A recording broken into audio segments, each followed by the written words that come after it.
Olá, muito boa tarde para você. Tá começando a semana e graças a Deus, olha a gente por aqui, o Revista Maranhão já começa destacando nesta edição.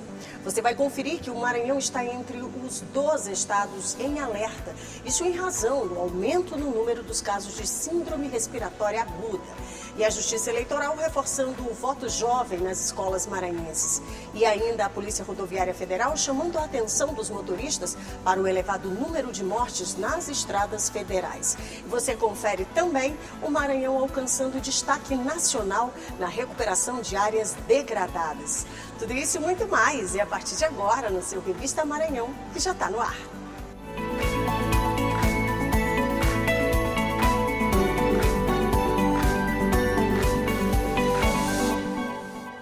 Começando a semana, graças a Deus, e que essa semana seja aquela semana de tranquilidade, de positividade, de otimismo, mas também de muita coragem, né? Afinal de contas, a gente precisa dar aqueles passinhos que eu sempre falo para você, para que a gente possa alcançar aqueles nossos objetivos, tá?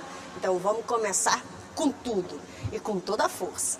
Mas olha, vamos começando aqui o nosso Revista Maranhão devagar, mas chamando a sua atenção para uma situação que está aumentando aqui no estado cada vez mais. São os casos de síndrome respiratória aguda.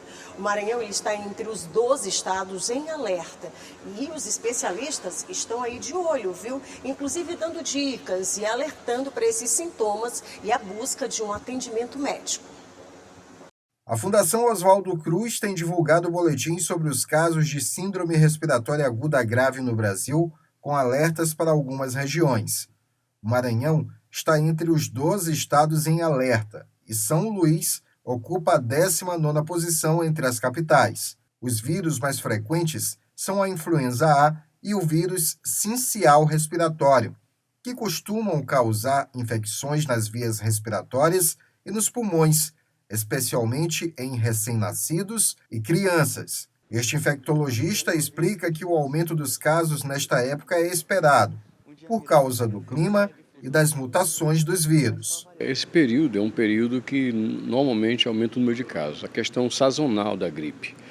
Primeiro, a mutação do vírus em si. Todo ano, esses vírus mudam como se fosse muda de roupagem. Daí porque nós temos que fazer vacinas anuais. Então, o número de casos aumentou, veio o período chuvoso, não a chuva por si só, mas a questão da aglomeração das pessoas, de ambientes fechados. A questão da volta às aulas também, as criancinhas também, que com baixa imunidade se contaminam e vão passando umas para as outras. Então, idosos e as criancinhas fazem com que todo ano aumente o número de casos, né? Porque tem, vamos dizer assim, tem a baixa imunidade, ou seja, tem pessoas muito vulneráveis e daí o número de casos aumenta. É possível identificar o tipo de síndrome pelos sintomas que a pessoa apresenta. No caso da influenza A, os sintomas mais comuns são febre alta, acima de 38 graus, dores no corpo, na garganta, na cabeça, tosse, calafrios, fadiga, mal-estar e nariz entupido ou escorrendo. Algumas pessoas também podem ter náuseas, vômitos, diarreia, falta de apetite, conjuntivite e dificuldade para respirar. Mas para confirmar o diagnóstico, é fundamental procurar atendimento médico. É importante saber que existem, na verdade, quadros gripais diferentes. Então nós temos o resfriado comum, que na maioria das vezes é causado pelo rinovírus ou dezenas de outros vírus. Esses vírus são menos agressivos. E daí porque o quadro é frustre, é um quadro simples, que dura de 2 a 4 dias. Às vezes uma dorzinha de garganta, uma coriza, espirro, não mais que isso. Raramente um quadro febril que nunca ultrapassa 38 graus centígrados. Já a gripe, ela é causada pelos vírus de influenza A e B. A, H3N1, H3N2, H1N1. E vale aquela observação de sempre, né? Afinal de contas, a gente sabe que tem ali as crianças, os idosos, que estão, né, naquela região que a gente precisa estar mais atento e, claro, sempre buscar atendimento e nunca fazer isso sozinho, né? Tá observando ali aqueles sintomas, então já busca um atendimento qualificado, tá bom? Só não fica sozinho nessa situação. A gente segue por aqui agora falando sobre a Justiça Eleitoral, que já está reforçando o chamado voto jovem, isso nas escolas maranhenses. E o objetivo é estimular a participação democrática dos jovens eleitores e no sentido de promover uma maior compreensão dessa turma no papel, né? Que é de todos nós, mas nesse papel direto desse processo de escolha dos nossos governantes. Se engana quem pensa que os jovens não se interessam mais por política. Não apenas se interessam, como também buscam exercer seus direitos políticos. E a principal forma é se tornando eleitores. O número de jovens eleitores e eleitoras cresceu significativamente em 2024. Dados da Justiça Eleitoral apontam que mais de 1,8 milhão de pessoas de 16 e 17 anos emitiram o título eleitoral e se tornaram aptas a votar, um aumento de 78% em comparação a 2020. Nas eleições de 2024, por exemplo, o Maranhão registrou 162.011 jovens entre a faixa de 16 a 17 anos, jovens aptos a votar, o que representa um aumento desde as últimas eleições municipais. Então, diversos fatores contribuíram para o aumento do eleitorado jovem, sobretudo as campanhas educativas nas escolas, as divulgações nas redes sociais. Portanto, jovem eleitor, participe da escolha dos seus representantes através do alistamento eleitoral. Parte desse crescimento se deve às campanhas de incentivo ao primeiro título de eleitor. No Maranhão, o trabalho é coordenado pela Escola Judiciária Eleitoral, ligada ao Tribunal Regional Eleitoral. Com visitas às escolas em todo o estado, o TRE maranhense tem incentivado a formação de novos eleitores. O objetivo é conscientizar os alunos da importância do voto como instrumento de cidadania, além de fomentar a educação política nas escolas de ensino médio. Queremos jovens mais esclarecidos, atuando como agentes multiplicadores em seu espaço social. A iniciativa pretende, portanto, alertar, sobretudo, da importância do voto consciente e contribuir para a formação de um eleitor crítico, preparado e mais esclarecido para fazer a escolha de seus representantes, que atenda aos interesses da comunidade. O projeto Voto Jovem promove palestras educativas sobre o processo eleitoral, explica o funcionamento da urna eletrônica por meio de simulações de votação e facilita o alistamento eleitoral para jovens que ainda não emitiram seu primeiro título de eleitor. O trabalho do Tribunal Regional Eleitoral é amplamente reconhecido e elogiado por profissionais que atuam na defesa dos direitos. Essa iniciativa ela é extremamente importante, demarca um espaço estratégico para que a gente possa, de fato, construir uma sociedade inclusiva, igualitária e que possa ter o pleno exercício da democracia para todas as pessoas de todas as idades. A Assembleia Legislativa do Maranhão também tem dado a sua contribuição para o maior envolvimento do jovem na política. Em 2023, a Casa aprovou um projeto de lei que, no mesmo ano, foi sancionada pelo governo do estado, onde foi criada a Semana de Incentivo à Participação do Jovem no processo eleitoral. O projeto de número 526 do ano 2023 foi apresentado pela deputada Solange Almeida e sancionado pelo governador Carlos Brandão, se tornando a lei número 12.115. O objetivo da semana também é despertar nos jovens maior interesse pela política em seus mais diversos aspectos, especialmente no que se refere à capacidade de influenciar decisões que impactam suas vidas e o bem-estar de toda a comunidade. Viu só a importância? Mas olha, a gente vai continuar batendo um papo sobre esse assunto e eu vou conversar agora com a Lígia Moraes, ela está supervisora da Escola Judiciária Eleitoral do Tribunal Regional Eleitoral do Maranhão. Inclusive porque a gente precisa entender, como é que está sendo desenvolvida essa ação, e isso em razão da proximidade do próximo pleito, que já é ano que vem, Então, seja muito bem-vinda, é importantíssimo a gente poder tirar essas dúvidas e aproximar, que eu acho que o objetivo principal é aproximar as pessoas de todas as idades desse processo que pertence a todos nós, Seja muito bem-vinda. Obrigada, Kate. A Escola Judiciária Eleitoral, do Tribunal Regional Eleitoral do Maranhão, ela vem coordenando nos últimos anos o projeto Voto Jovem na Escola, que é um projeto que foi criado pelo Tribunal, e vem sendo desenvolvido desde 2009. Nós demos início à edição deste ano, o lançamento da edição foi no IFMA do Monte Castelo, né? E o programa ele consiste basicamente em incentivar, né, a participação do jovem na vida política eleitoral, né? Para que ele possa ter elementos para o exercício da sua cidadania, para utilizar o voto de maneira consciente e responsável, né? Agora, Lídia, assim, essa adesão, como é que funciona esse movimento, né? Já que é na escola diretamente, como é que é feito isso, esse contato? Algumas escolas nos acionam, nos procuram, né? Através dos canais institucionais, para que combinar, agendar uma visita, né, até a unidade de ensino, para que a gente possa desenvolver as atividades de cidadania.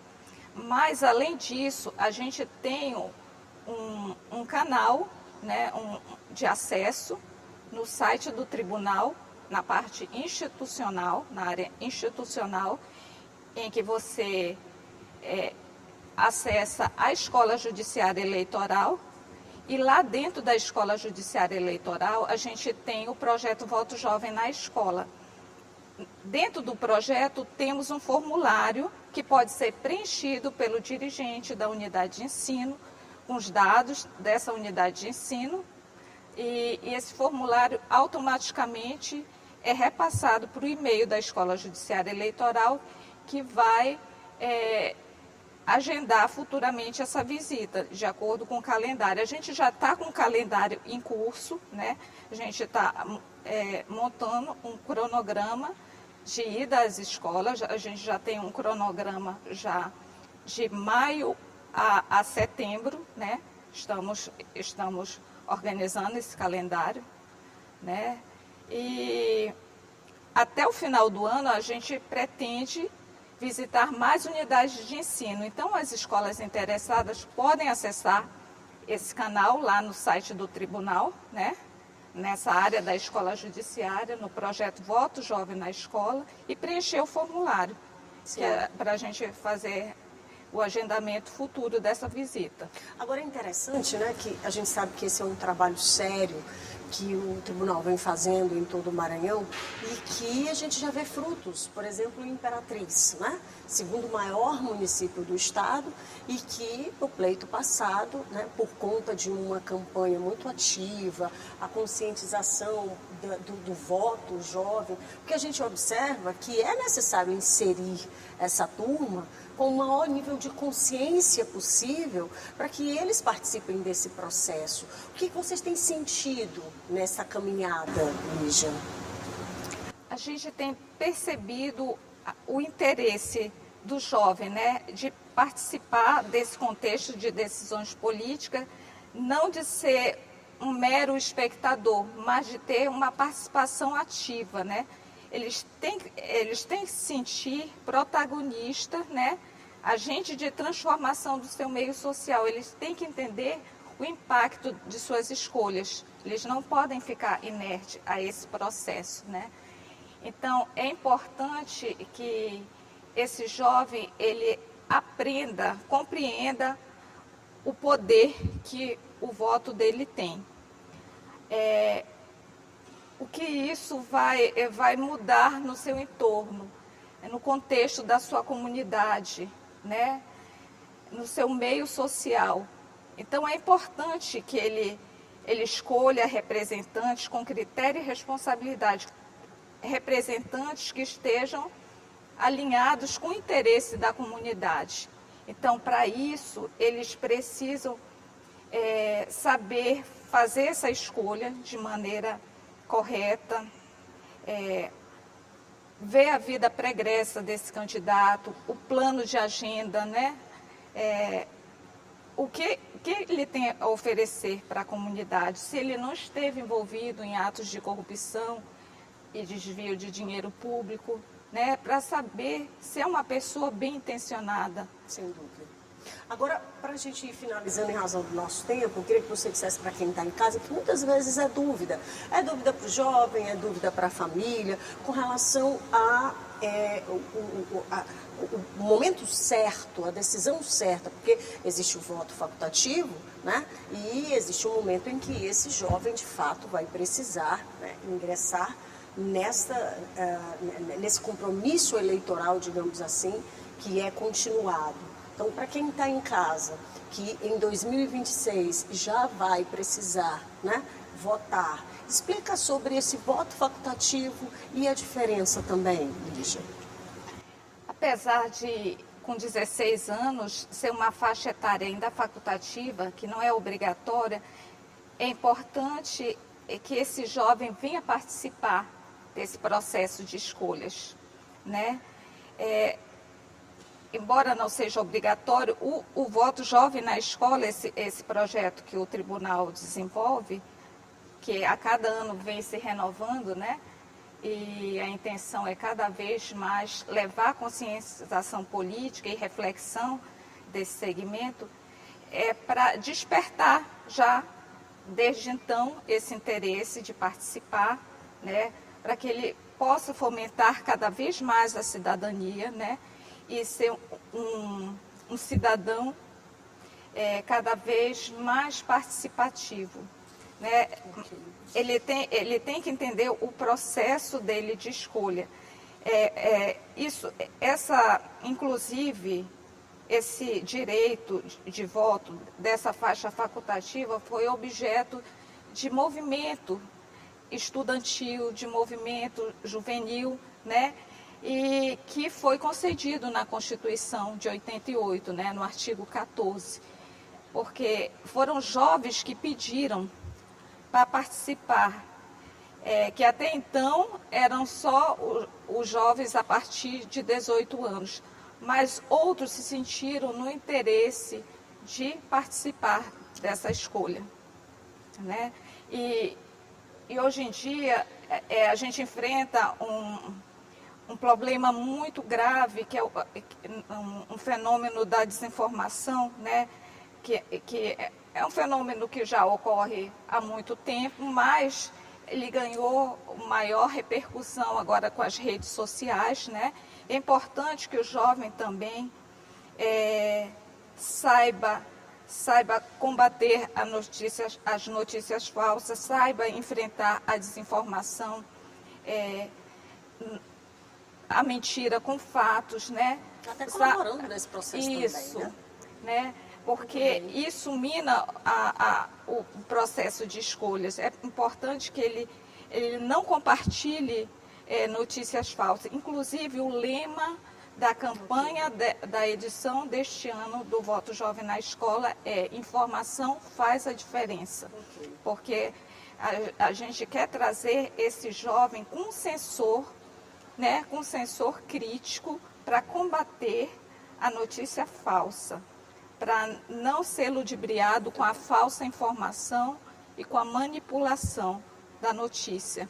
Muito bem. Queria te agradecer, Lígia, pela participação aqui com a gente, já deixar aberto aqui o espaço para que você volte com a gente. Não, eu que agradeço e eu convido os jovens maranhenses a se empenhar, né, a participar do processo de escolhas políticas, especialmente os jovens que já estão nessa faixa etária facultativa dos 16 anos, que possam se alistar, né?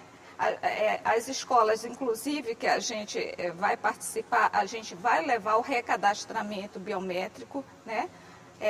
A promoção do alistamento, né? E eles vão ter essa oportunidade de fazer o alistamento na própria escola. É um objetivo do nosso presidente atual, do desembargador Paulo Welter. Muito bem, obrigada, tá? Por nada, Kate. E olha só, gente, a Polícia Rodoviária Federal, ela também está realizando uma importante campanha, mas essa é para preservar vidas na estrada, usando inclusive a educação como uma das principais estratégias. É o chamado Maio Amarelo, que chama a atenção dos motoristas para o elevado número de pessoas que têm perdido a vida no trânsito. Começou oficialmente no Maranhão a campanha nacional do Maio Amarelo 2025. A solenidade, realizada no Fórum Desembargador Sarney Costa, em São Luís, marcou o início das ações educativas e preventivas promovidas pela Polícia Rodoviária Federal em todo o país. A PRF, todos os anos, ela atua, sobretudo no mês de maio, intensificando ações voltadas para a segurança viária. Esse ano nós teremos o incremento de uma importante ferramenta nossa, que é a carreta do cinema rodoviário.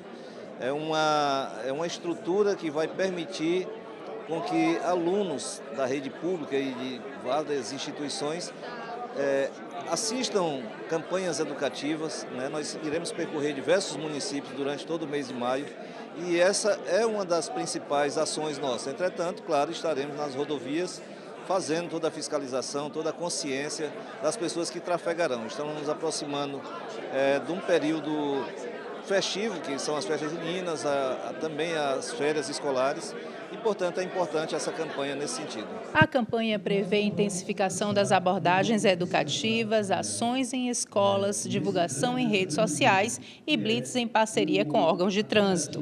O Maranhão foi escolhido como sede da abertura nacional pelo empenho na redução de acidentes. A campanha segue até o fim do mês e deve mobilizar motoristas, motociclistas, pedestres e ciclistas com o objetivo de melhorar as atitudes no trânsito. Vou para o intervalo, vai ser bem rapidinho. Na volta a gente traz o Maranhão alcançando o destaque nacional na recuperação de áreas degradadas. E tem ainda o nosso giro de notícias com informações aqui da capital e do interior do Maranhão. É um instante só, viu? Não sai daí não. Eu volto já já.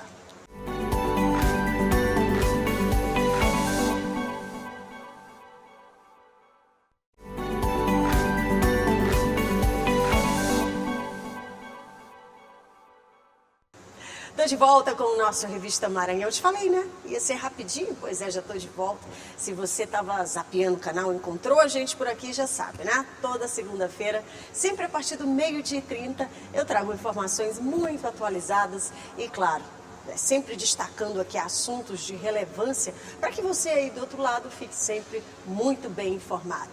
E por falar nisso, bora para os nossos destaques? Tem informação, tem o nosso giro de notícias, é informação da capital e do interior.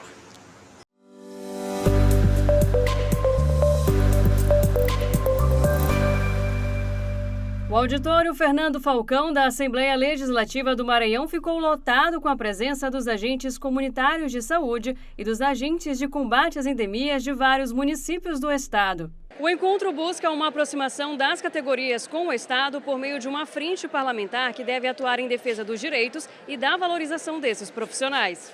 A presidente da ALEMA, deputada Iracema Vale, falou sobre a importância de dar mais visibilidade e suporte a estas categorias. Os agentes comunitários de saúde, agentes de endemia, hoje se torna a principal ponte que liga a população, principalmente os mais vulneráveis, ao sistema de saúde do Estado, do país. São os grandes responsáveis pela atenção básica de saúde. É uma categoria importante, organizada, que vem galgando espaços de direitos e nós estamos aqui para ajudá-los nessa caminhada. O secretário de Estado Extraordinário de Assuntos Municipalistas, Orleans Brandão, prestigiou o encontro e ressaltou o trabalho realizado em prol dos profissionais da área da saúde. A gente faz esse evento aqui para conversar com agentes comunitários de saúde, com os agentes de endemias e reforçar essa parceria que a Assembleia Legislativa, que o governo do Estado do Maranhão tem com eles. A gente já vem conversando através da Secretaria de Saúde do Estado, através da Assembleia Legislativa, e a gente veio aqui dizer a todos os agentes que o governador Carlos Brandão é um parceiro e que a gente vai continuar sempre ampliando o nosso diálogo para a gente melhorar tudo que a categoria precisa.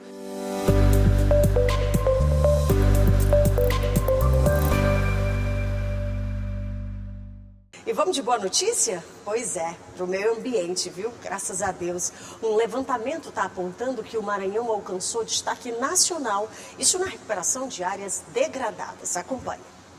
No Maranhão, o verde está voltando a ocupar o seu lugar. Com políticas ambientais mais eficientes, o estado alcançou destaque nacional na recuperação de áreas degradadas. De acordo com o ranking de competitividade dos estados, elaborado pelo Centro de Liderança Pública, o Maranhão aparece como o segundo estado brasileiro que mais recuperou áreas degradadas. No Nordeste, lidera isoladamente. O segundo lugar foi um número muito positivo que a gente teve. O Maranhão entra numa série histórica de avanço na pauta ambiental. Então, tudo isso começou com um decreto do governador Brandão assinado em 2023, chamado decreto que criou o Programa de Regularização Ambiental. Então, a gente está alinhando tanto a recuperação de áreas degradadas feita pelo Estado, quanto a recuperação de áreas degradadas feita pelos produtores rurais. Então, a gente está alinhando o público e o privado em prol do meio ambiente, e isso fez com que a gente ficasse em segundo lugar no Brasil aí, na recuperação de áreas degradadas. Mostra que a gente está valorizando o nosso solo, valorizando a fauna e valorizando a nossa flora. O levantamento considera informações do MAP Biomas e do IBGE e avalia a proporção do território estadual que voltou a ter cobertura vegetal nativa. Por aqui, o índice alcançado foi de 0,51%, o segundo melhor desempenho do país. Principalmente o Programa Floresta Viva Maranhão. O Programa Floresta Viva Maranhão que traz esse é o maior programa do Estado em recuperação de áreas degradadas. Então ele trouxe toda essa dinâmica de recuperação, né, público e privado. Mas a gente também tem um programa Maranhão Sem Queimadas que faz o combate efetivo aos incêndios florestais. Isso simplifica Maranhão, faz a regularização dos produtores, onde a gente mostra esse passivo ambiental. Então tudo isso faz parte de uma estratégia bem definida de priorizar a pauta ambiental. E como eu disse, o meio ambiente agradece, claro, cada um de nós fazendo a nossa parte também. Mas olha, eu quero terminar o programa de hoje trazendo uma exposição que retrata a cultura indígena. E é um verdadeiro passeio pelas origens e também pelos costumes dos povos originários. O olhar tranquilo e ao mesmo tempo profundo de uma jovem que iniciou uma nova fase da vida. Esta é uma das 8 fotos feitas pelo fotógrafo Márcio Vasconcelos, que estão em cartaz na exposição Cultura Indígena, um Olhar e Várias Leituras, na Biblioteca Pública Benedito Leite, no centro de São Luís. O acervo é todo em preto e branco e está integrado ao Fundo Histórico da Biblioteca Roldão Lima. Temos uma exposição fotográfica sobre a festa da menina moça, ou a festa do moqueado, que é dos povos Teneterrara, que foi um trabalho feito pelo fotógrafo Márcio Vasconcelos e depois doado ao Centro de Cultura. E temos também um acervo de artefatos indígenas de outros povos indígenas do Maranhão que são preservados como acervo da Casa de Nhozinho. A exposição celebra o mês dos povos indígenas, convidando o público a descobrir ou rememorar a riqueza cultural dos povos originários. As fotografias se somam a livros que relatam as belezas e os ritos dos primeiros habitantes do país, além de artefatos dos acervos da Casa de Nhozinho e do Centro de Cultura Domingos Vieira Filho, que estão em itinerância e chegaram à Biblioteca Benedito Leite. Para conseguir cada um desses registros, o fotógrafo Márcio Vasconcelos precisou quebrar algumas barreiras. A festa do moqueado, também conhecida como Ritual da Menina Moça, acontece há muitos séculos e normalmente só participa dela o povo que realiza, no caso os Teneterrara. Tanta restrição tem uma explicação, a manutenção da tradição. E olhando cada uma dessas fotos, a gente percebe como que eles conseguem isso e, acima de tudo, mantém a beleza da festa. Eu tive a sorte de ter sido convidado para fazer esse registro exatamente quando no momento eles estavam fazendo uma retomada de preservação, porque é um ritual importantíssimo, né, na formação deles e que não podia se perder. A mostra pode ser visitada de segunda a sexta-feira, das 8h30 da manhã às 6 da tarde, no Salão de Referência da Biblioteca Benedito Leite. Uma oportunidade de ver de perto uma exposição que destaca a força e a continuidade das tradições indígenas.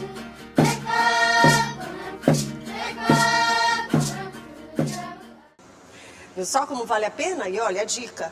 Biblioteca Benedito Leite fica lá no Centro Histórico, lá no centro de São Luís, coração de São Luís, ali na Praça Deodoro. Você vai acertar certinho, viu? Então, já se programa de segunda a sexta, a partir das 8h30 da manhã e segue até às 18 horas. Tira ali uma horinha do dia, já pega a família e busca olhar, porque vai ser bem bacana, viu? Sem falar que é informação. Estou me despedindo, estou indo embora, desejando que você tenha uma excelente segunda-feira e aquela semana sempre muito abençoada e de tranquilidade. Fique em paz e com Deus. E logo mais tem outras informações aqui na tela da sua TV Assembleia. Tchau!